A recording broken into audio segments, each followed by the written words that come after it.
Hi, this is Christopher. I'm a marketer. We all have goals and objectives. It's a pretty simple concept to complete and achieve these, but marketers really love understanding the how behind doing them. That's because we love the aspects of utilization and effectiveness. Let's say you're planning a road trip. You have a whole week to drive from California to New York. You Google your trip and are shown the fastest route. You notice the route chosen doesn't pass through any of the attractions you really want to see. You also know that stopping at the attractions is going to substantially increase your travel time. Sounds like you have a decision to make. I brought up this example first because I want you to understand that neither concept of utilization or effectiveness is right or wrong, but rather principles of strategy to be used in marketing.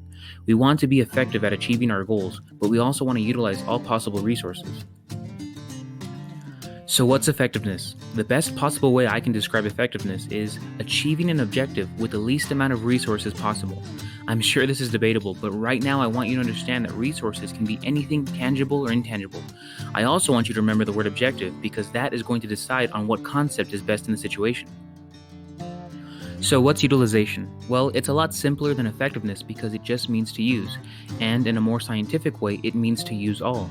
Effectiveness is not part of utilization. In fact, I would argue it's the opposite. They complement each other by understanding the difference between them. Let's get into some examples and I'll explain. Let's say you're playing a game of darts. I give you 5 darts and the objective is to hit the bullseye. You throw 3 darts and miss, but on the 4th you hit it. I take a turn. I throw 1 dart and miss, but on the 2nd dart I hit the bullseye. We both accomplish the objective. I challenge you to a new game, but now we want to see who can hit the bullseye the fastest. The exact outcome happens again. You hit the bullseye on the 4th, I hit the bullseye on the 2nd.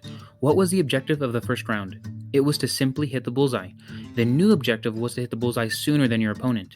The objective is the key to understanding effectiveness and utilization. The new objective calls for you to be effective and in a way use less resources. My favorite example for these two concepts is employee scheduling.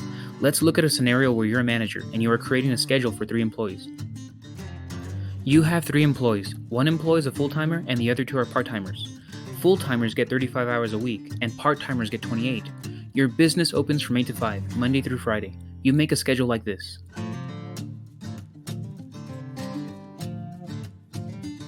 This is utilization. You have constraints, but you've utilized every resource.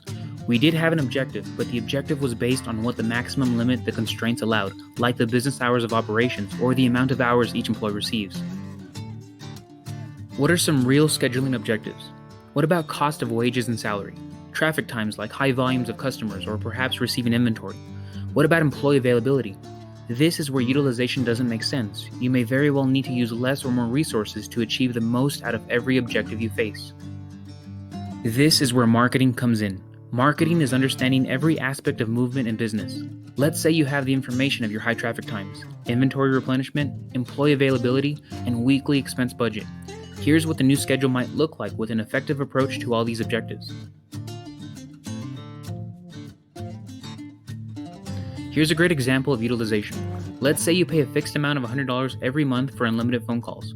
If you make 1 call, that 1 call costs $100. If you make 2 calls, each costs $50, and so on.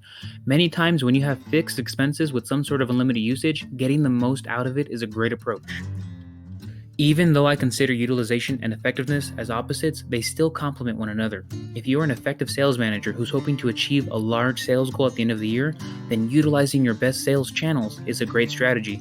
This is because many large objectives can have many sub-objectives that may need an effective or utilization approach. Effectiveness and utilization are approaches to achieving an objective. Neither one is better, but it depends on the objective.